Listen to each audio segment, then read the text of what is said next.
उपासक हृदय में ये जांच करे, माया का बंधन, धन का चिंतन, शरीर का चिंतन, शरीर संबंधियों का चिंतन, शरीर संबंधी मान अपमान भोगों का चिंतन, यही है। कोई रस्सी नहीं है जिससे बंधा है, कोई भागवतिक ऐसा बंधन नहीं है कि वो गांठ लगी है उसे खोलना है। ये आप अपने भ्रम से बंध गया है। अपने शरीर को मैं मानकर, शरीर भोगों को सुख मानकर, शरीर संबंधियों को ममता आसक्ति प्रियतावश अपना मानकर अपने स्वरूप को भूल गया, अपने आराध्य देव को भूल गया, अपना लक्ष्य भूल गया। यही भ्रम, यही बंधन। अंदर से देखते रहना है।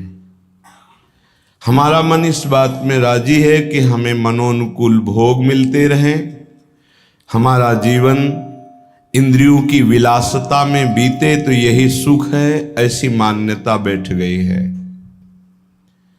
अध्यात्म इसी मान्यता से मुक्त करता है, क्योंकि इस मान्यता में चिंता, शोक, भय, कामना, वासना, स्पृहा, अशांति, जन्म, मृत्यु, ये सब इसी से प्राप्त हुए हैं। अज्ञानी जीव इसे नहीं समझता है। उसकी एक मान्यता होती है कि लोक में यदि सबसे बड़े हम धनी हो जाएं, पद मिल जाए, जो हम चाहें वो मिल जाए, मानो ये हमारे जीवन का परम लक्ष्य है, ऐसा भ्रम से बैठ जाता है। बड़े कृपा पात्र हैं जिनको ये बात समझ में आने लगी कि प्रभु का नाम जपना, प्रभु के लीला गुणों का श्रवण करना और जितने भी कर्म हैं वो प्रभु को समर्पित करना, जीने के लिए धर्म पूर्वक धन कमाना, लेकिन जीवन का लक्ष्य भगवत प्राप्ति करना, ये जिनकी समझ में आ गया वो धन्य हो गए। वो चिंता, शोक, भय, मृत्यु, इन पर विजय प्राप्त कर लिए। श्रीपाद प्रबोधानंद जी महाराज कह रहे हैं, न लोकम न धर्मम न गेहम न देहम न निंदाम न स्तुतिम नापि सौख्यम न दुखम विजानन किमप्युन्मदः प्रेम माध्या गृहग्रस्तवत्कर ही वृंदावने श्याम। हे भाई, देखो इतने बड़े महापुरुष संबोधन कर रहे, हे भाई अर्थात बहुत प्रियता से कह रहे हैं, बहुत अपनेपन से कह रहे हैं, अपने लोगों को समझाने के लिए कि हे भाई, ये जो लोक में तुम्हारी इच्छा है कि मेरा नाम हो जाए, मेरी यश कीर्ति हो जाए, मेरा सम्मान हो जाए, मैं सबसे बड़ा बन जाऊं, ये एक माया का भ्रमात्मक जाल है जिसमें फंसकर तुम नाना प्रकार की योनियों को प्राप्त होगे, मुक्त नहीं हो पाओगे।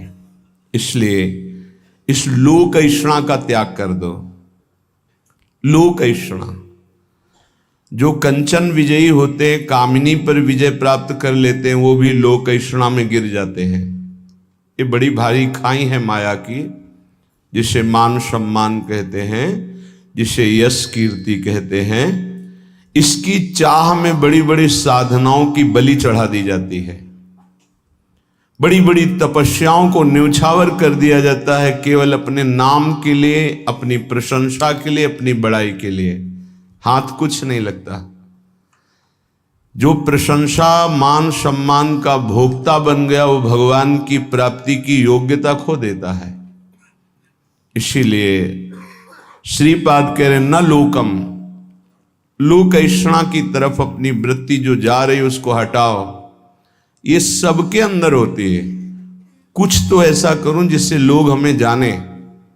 भगवान को तो जानना नहीं चाहते, तुम्हें क्या जान लेंगे। भगवान का तो शब्द नाम जप नहीं पा रहे, तुम्हारा नाम कौन लेगा? कितने बड़े बड़े चक्रवर्ती सम्राट हुए, बड़े बड़े महल, बड़े बलवान, कौन जानता है? बहुत बहुत इतिहास के पन्नों में लिखे पड़े हैं। ये होश में हम विवेक के द्वारा ऐसा साधन करें, ऐसे मार्ग में चले कि भगवान को प्राप्त हो जाए। ये जीवन का परम लाभ है। न लोकम, हमें लोक के मान सम्मान, यश कीर्ति प्रतिष्ठा आदि की भी चाह नहीं करनी चाहिए। अगर भगवान को सम्मान देना ही है ना, यश कीर्ति देनी है ना, तो ऐसा प्रदान करेंगे कि आपकी भगवत प्राप्ति भी नहीं रुकेगी और बिस्तरे सब जग विमल कीरति साधु संगति ना टरे। खास बात रहेगी, आपके जीवन में भारी यश का विस्तार होगा, पर साधु संगति मिलती रहेगी, इसलिए अभिमान नहीं हो पाएगा। वो मान सम्मान आपके तप का नाश नहीं कर पाएगा। यदि भगवान को नाम करवाना है, यश करवाना है, सम्मान दिलवाना है, ये उनका विषय है। अपने तो दैन्य रहे, अपने तो सम्मानम कल्याति घोर गरलम नीचापमानम शुधा, सम्मान को विष समझे और नीच पुरुषों द्वारा किए हुए अपमान को अमृत समझे, तब राधा माधव में प्रीति होती है। क्योंकि देहाभिमान ही प्रीति में बाधक है। जब हमारा सम्मान होता है तो देहाभिमान पुष्ट होता है, और जब अपमान होता है तो भगवान की शरणागति पुष्ट होती है। ये सिद्धांत है, ये बाहरी बहिर्मुख पुरुष नहीं समझ पाएंगे। कोई हमारा अपमान करे तो हमें लाभ मिलेगा, छाती जलती है, उसको तो दंड देना चाहिए जो अपमान करे, ये अज्ञान है। ये परमार्थ का मार्ग नहीं है। आप जहां बैठे हैं, जो सुन रहे हैं, ये शुद्ध अध्यात्म है, भगवत मार्ग है। इसलिए न लोकम, लोक की भी मान बढ़ाई यश कीर्ति की चाह ना करे, तो राधा माधव के चरणारविंद की तरफ उसकी मन और बुद्धि की गति होने लगेगी। या ऐसा समझ लीजिए कि मन और बुद्धि में राधा माधव आकर विराजमान हो जाएंगे। आप विचार कीजिए, जिन्होंने अपने एक संकल्प मात्र से अनंत ब्रह्मांडों की रचना कर दी, वो मायाधिपति, ऐश्वर्य, समग्र वैभव, ज्ञान समुद्र, वैराग्य समुद्र, प्रेम समुद्र भगवान हमें मिल जाएंगे, फिर हमारे लिए दुर्लभ क्या रह गया? ये अनंत ब्रह्मांड तो उनकी एक संकल्प वृत्ति मात्र से प्रकट हो, ऐसे भगवान हमारे हो जाएंगे, तो हमारे पास कमी क्या रहेगी? जाके रामधनी वाके कौन कमी? जब प्रभु हमारे हो गए तो फिर कुछ पाना बाकी नहीं रहता, सब कुछ मिल गया। अभी अल्प बुद्धि होने के कारण ऐसा लगता है हमें इस भोग की आवश्यकता है। अगर लक्ष्मीपति भगवान स्वयं मिल जाए तो आवश्यकता ही खत्म हो जाएगी। स्थिति आ जाती, सकल कामनाहीन जे राम भगति रस लीन, कोई कामना ही नहीं रह जाती। आप कामनाओं में सुख ढूंढ रहे हैं, और जबकि कामनाओं में सुख की आकांक्षा करके कर्म करते हुए दुख भोग रहे हैं, इसका मतलब सही मार्ग नहीं है। निष्कामता में जो परम सुख है वो केवल अध्यात्म मार्ग का पथिक ही समझ पाता है। संसार मार्ग का पथिक तो सकामता में ही भटकता रहता है। आगे कह रहे, न धर्मम, जो धर्म देह से संबंध रखता है, लोक से संबंध रखता है, उसका जब हम पूर्णतया पालन करते हैं तो परम धर्म की प्राप्ति होती है। परम धर्म त्यज लोक धर्मान, लोक धर्मों का त्याग करने पर परम धर्म की पूर्ति होती है। सावै पुंसाम परो धर्मो यतो भक्ति अधोक्षजे, भगवान श्री हरि में प्रेम लक्षणा भक्ति हो जाना ये परम धर्म है, और लोक धर्म का ठीक निर्वाह करने का फल है परम धर्म, प्रभु के चरणों में भक्ति हो जाना। नहीं तो आपसे सच्ची कहते हैं, ये देहाभिमान बड़े बड़ों में झलकता रहता है। मैं अमुक, मैं अमुक, मैं अमुक, मैं अमुक, दूसरे की निंदा, अपने मुख से प्रशंसा, जो अध्यात्म के बिल्कुल विरुद्ध है वो बना रहता है। बड़ा ज्ञान है शास्त्रों का, पर ये जब वाणी खुलेगी तो किसी न किसी की निंदा होते पाया गया। वो तो अमुक जाति के थे, वो अमुक अमुक ऐसे ऐसे। अरे जो सत्य वस्तु है उसको क्यों नहीं जाना जा रहा? एक ही सच्चिदानंद भगवान अपने स्वरूप का विस्तार किए हुए हैं, वही है, दूसरा कोई नहीं है। मत्ता परतरम नान्यत किंचिदस्ति धनंजय। गीता जी कह रहे हैं, भगवान श्री कृष्ण चंद्रजू के वचन हैं, मेरे सिवा हे अर्जुन किंचन मात्र कोई वस्तु नहीं। फिर किसकी निंदा की जा रही है? लोक धर्म की महत्ता है परम धर्म की प्राप्ति में। यदि लोक धर्म का पालन कर रहे हैं, परम धर्म की प्राप्ति नहीं हुई, तो सो सब धर्म करम जरि जाऊ, जहां न राम पद पंकज भाऊ। वो सब धर्म कर्म में आग लग जाए जिससे भगवान के चरणों में प्रीति न उत्पन्न हो पावे। क्या उस धर्म कर्म का जो प्रेम न प्रकाशित कर दिया? जिससे प्रेम प्रकाशित हो वही धर्म है।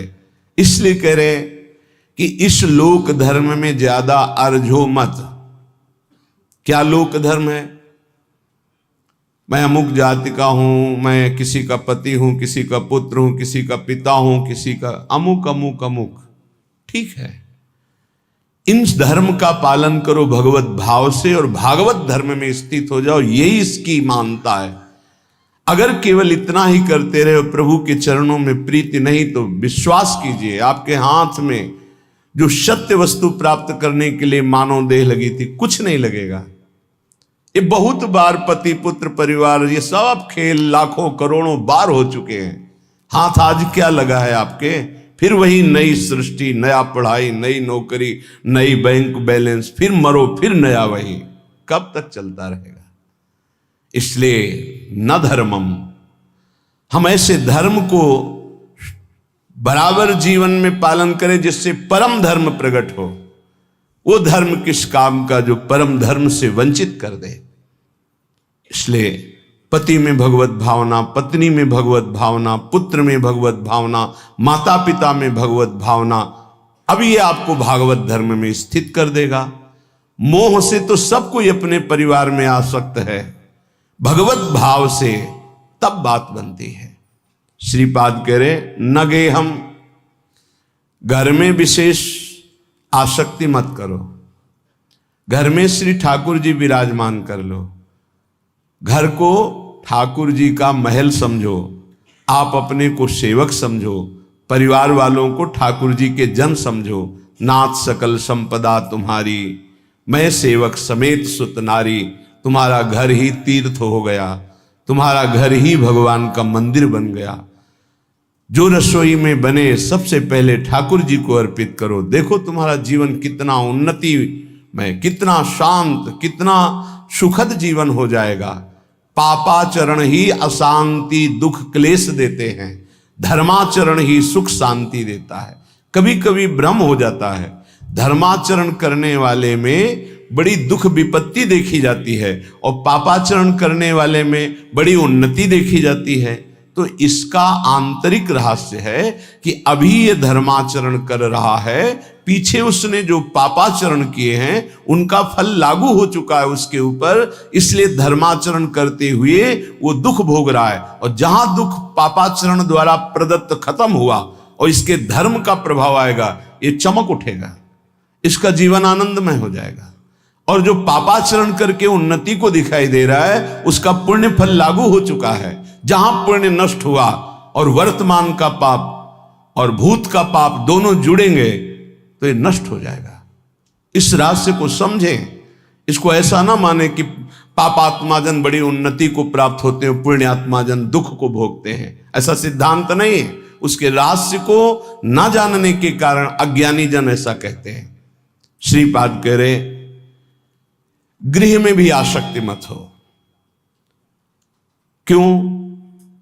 घर में आसक्ति अगर कर लोगे, ऐसी आसक्ति सुनी जाती, अरे हमने इतनी मेहनत करके घर बनाया, अब तो एक एक दीवार की ईंट में हमारी आसक्ति है। तो छिपकली बनकर उसी में आओगे, उसी घर में रेंगोगे।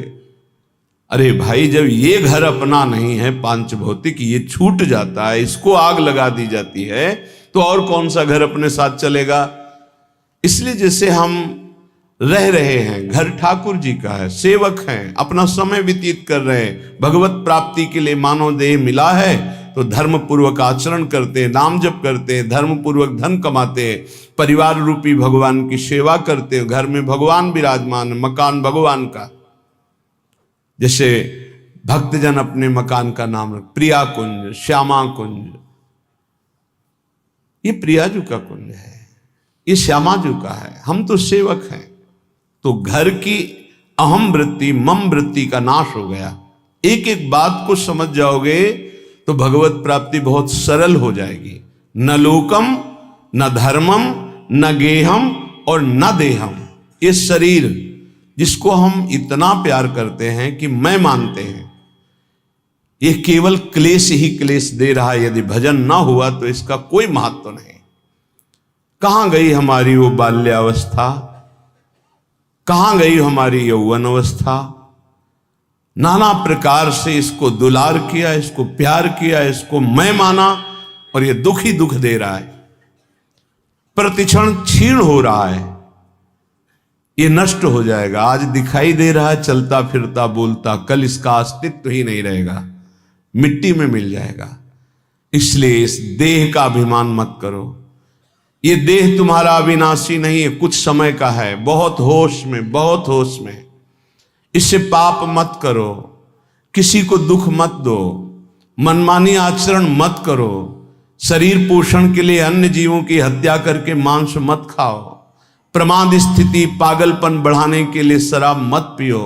ये वो बुद्धि भ्रष्ट कर देती है जो नरक ले जाती है। पराई माता बहनों की तरफ गंदी दृष्टि, पापात्मा का भाव मत करो।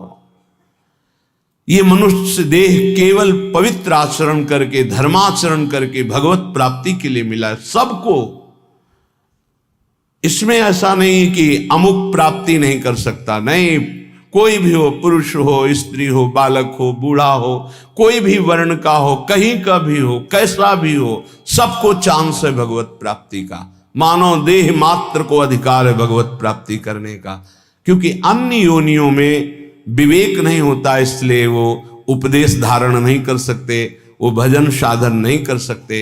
हाँ, भगवत कृपा से यदि संयोग बन जाए तो अन्य योनियों में भी कल्याण हो जाता है।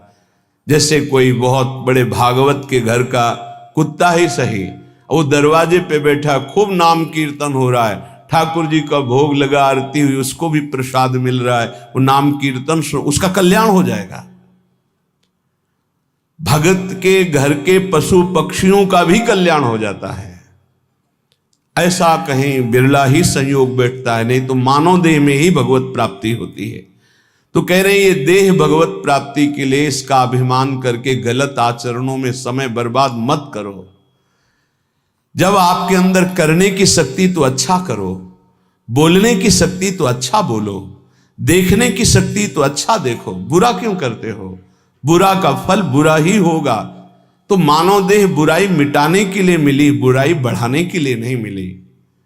बहुत अपने लोग अपनी महिमा को नहीं समझ पा रहे हैं, दूसरों से आशीर्वाद मांगते घूमते हैं। किसी का आशीर्वाद क्या करेगा यदि हम अपने आचरणों को ना सुधारें, हम अपने को प्रभु के भजन में ना लगाएं, हम शास्त्र आज्ञा से ना चले, तो दूसरे का आशीर्वाद लागू ही नहीं होगा, लागू ही नहीं होगा। आप हमारी बात को पकड़िए।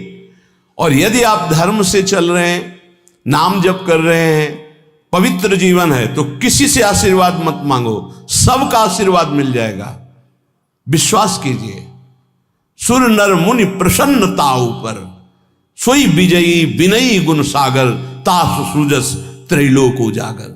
जितने सुर नर मुनि सब उस पर कृपा करेंगे जो धर्म से चलता है, जो भगवान नाम जप करता है।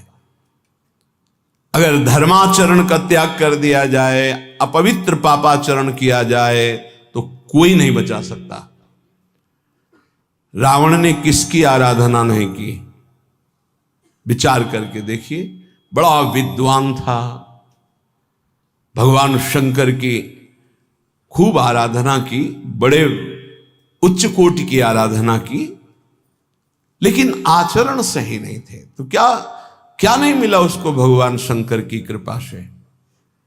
लेकिन सर्वस्व नाश हो गया, रहा न को कुल रोव निहारा, आचरणहीन हो गया, धर्म भ्रष्ट हो गया, मनमानी आचरण।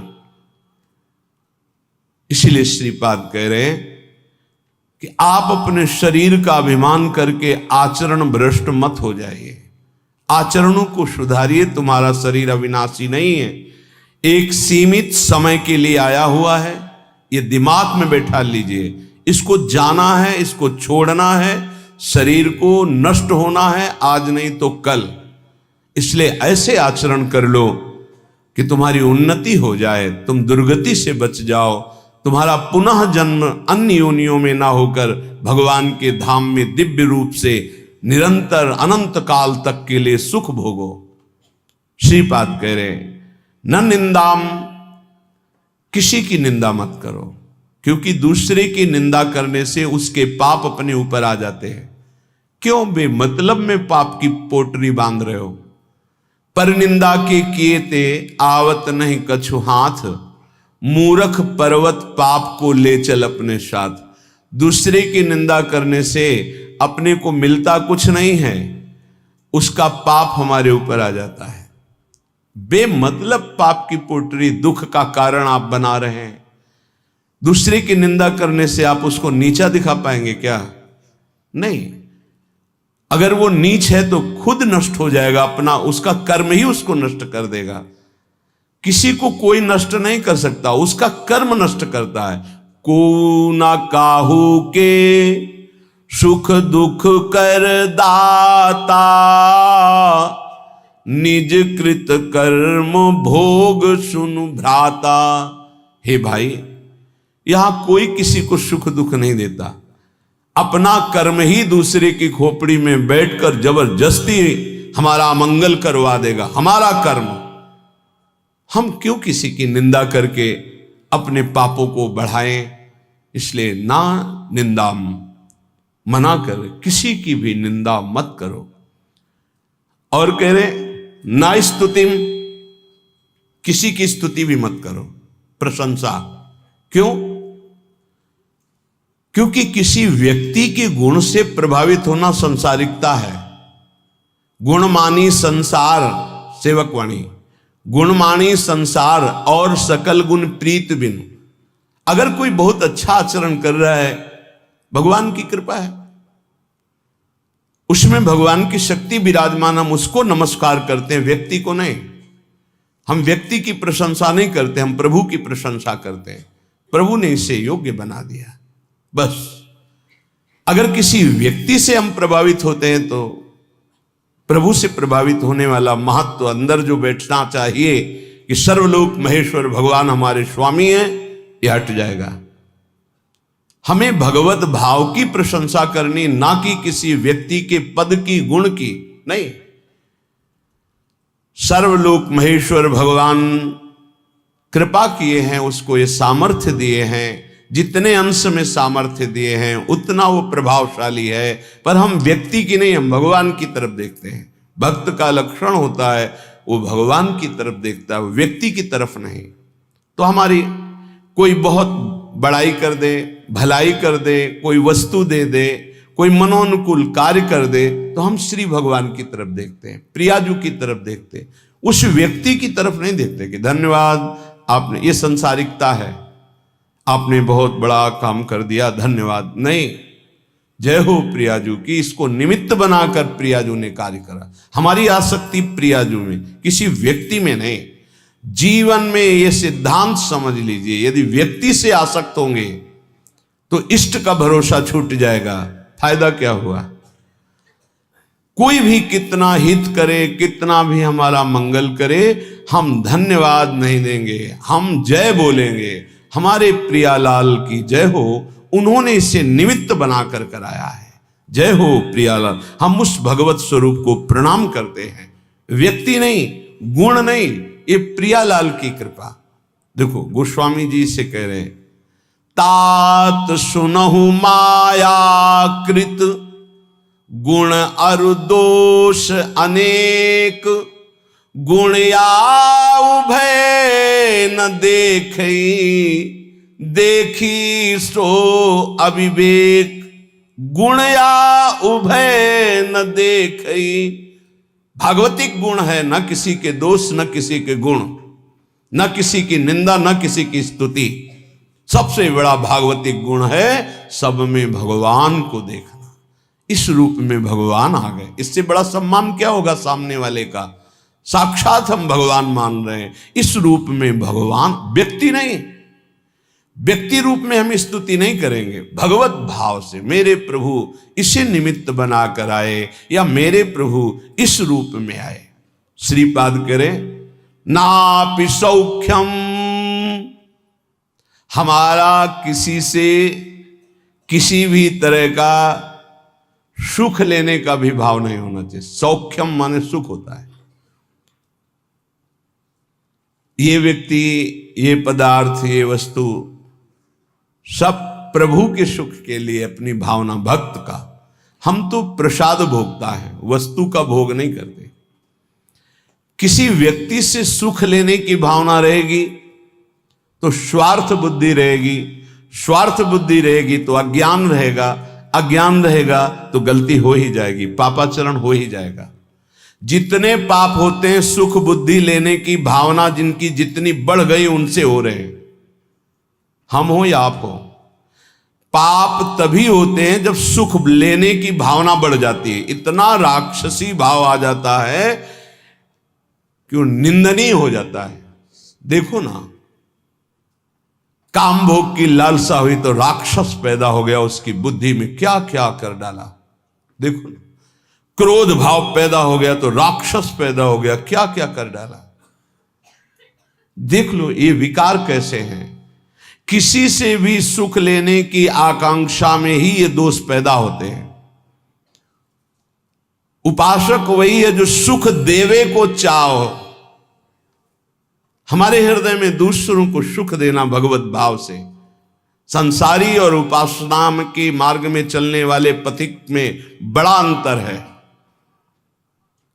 संसारी हर व्यक्ति से मिलेगा तो सुख लेने की भावना से मिलेगा, परमार्थिक पथिक से जो मिलेगा वो सुख देने की भावना रखेगा। सुख देवे को चावचित, सब सोहित निष्काम, या सुधर्म हरिवंश को नाम गिरा विश्राम। इसीलिए महात्मा कहा जाता है, महान आत्मा। क्यों? क्योंकि दूसरों को सुख देने की भावना है। सुख लेने की भावना दुरात्मा बना देती है। इसलिए कह रहे न सौख्यम, किसी से सुख लेने की भावना मत रखो। हम जहां फंसे हैं सुख लेने में फंसे हैं। हमसे जब गलती हुई तो सुख लेने में गलती हुई है। हमारी जब दुर्गति का कारण बना है तो सुख लेने का हुआ है। जहां बंधन हुआ है सुख लेने से हुआ है। और न दुखम, बहुत सुंदर सिद्धांत का वर्णन है। अब कह रहे हैं कि हमें दुख में भी स्वीकृति नहीं करनी। ये अंतर की बात है।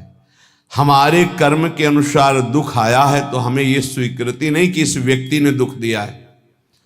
अगर ये व्यक्ति ना हो तो मैं कभी दुखी हूं ना, ऐसी भावना कभी मत बनाना कि अगर सामने कमरे वाला हट जाए ना तो मैं बड़ा सुखी हो जाऊं, वो अमक नष्ट हो जाए ना तो मैं सुखी हो जाऊं। कभी नहीं। तुम्हें कोई दुख नहीं दे रहा, पक्का समझ लीजिए।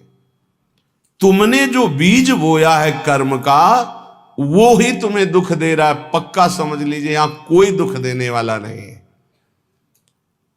ना दुखम, एक तो ये। दूसरा, हमारे कर्म के कई रूप होते हैं। एक होता है व्यक्ति के ऊपर बैठकर कर्म दंड दिलाता है, और एक होता है घटना बनता है, और एक होता है रोग बनता है।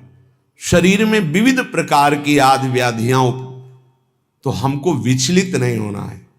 यदि आप भक्त हैं, उपासक हैं, आध्यात्मिक मार्ग के पथिक हैं तो धैर्य रखिए। नाम जप से बहुत बड़ा बल मिलता है। सत्संग से हमारे अंदर विवेक जागृत होता है, सहने की सामर्थ्य आती है। बड़े से बड़े दुख को आनंद पूर्वक उपासक सह सकता है, विषयी भोगी पुरुष नहीं, संसारिक पुरुष नहीं। इसलिए ना दुखम, कोई भी दुख आपको विचलित ना कर पावे। यह तभी हो सकता है जब आपने मृत्यु का वर्ण कर लिया है। अब तो एक न एक दिन शरीर छूटेगा ही, भजन नहीं छोड़ेंगे, सतमार्ग नहीं छोड़ेंगे। मृत्यु से बड़ा कोई दुख नहीं है, उसे हम पहले स्वीकार कर चुके हैं, तब इस मार्ग में चला जाता है। नारायण अति कठिन है, हरि मिलन की बाट, या में पग पीछे धरे प्रथम शीश दे काट। शीश काट का मतलब अपने अस्तित्व को आराध्य देव में समर्पित कर देना। अब जोई जोई प्यारो करे, सोई मोई भावे, तो दुख किस बात का। देखो, प्रवचन कर लेना सरल है, प्रवचन सुन लेना सरल है, लेकिन जब ये बातें जीवन में आती हैं उस समय अपने को बचा ले। यही आध्यात्मिक साधक की पहचान है।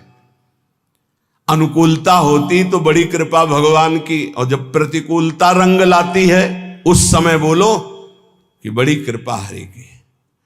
तुम्हारा प्रियजन पधार गया और बोलो हाथ उठा के, बड़ी कृपा हरि की। तुम्हारा प्रिय शरीर असाध्य रोग से ग्रसित हो गया, बोलो अब बड़ी हरि कृपा। तुम्हारे मनोवांछित जितनी वस्तुएं उन सब विध्वंस हो गई, अब बोलो हाथ उठा के, बड़ी हरि की कृपा। तब समझा जाएगा महाभागवत हो, भक्त हो, बड़ी हरि की कृपा, और वास्तविक बड़ी हरि की कृपा। पर बोल सकता है वही जिसका अस्तित्व भगवान में समर्पित है। अगर अस्तित्व देहाभिमान में है तो बोल ही नहीं सकता। हरि की कृपा प्रतिपल, नाशवान का नाश निश्चित होगा, अविनाशी का कोई नाश कर ही नहीं सकता है। ये बिल्कुल दिमाग में बैठा लीजिए, नाशवान का नाश होगा, आज नहीं तो कल होगा। अविनाशी को कोई मार नहीं सकता, तू अविनाशी है, तेरा शरीर और संसार ये सब विनाशी है। इसलिए न दुखम, दुख को भी स्वीकार मत करो। ना मैं कभी रोगी था, ना मैं कभी रोगी होऊंगा, ना मैं कभी दुखी था, ना मैं कभी दुखी होऊंगा। मैं आनंद सिंधु का बच्चा हूं और आनंद में ही रहता हूं। ये जो आनंद सिंधु सुख राशि प्रभु है, उन्हीं का ईश्वर अंश जीव अविनाशी चेतन अमल सहज सुख राशि। पर कई मिनट रुकते हो अपने स्वरूप में, एक सेकंड नहीं। इसी देह में रहते हो हर समय, देह भाव में। इसीलिए सुख दुख निंदा स्तुति मान अपमान इनका प्रभाव खोखला किए दे रहा है। चिंता शोक भय ये जलाए दे रहे हैं।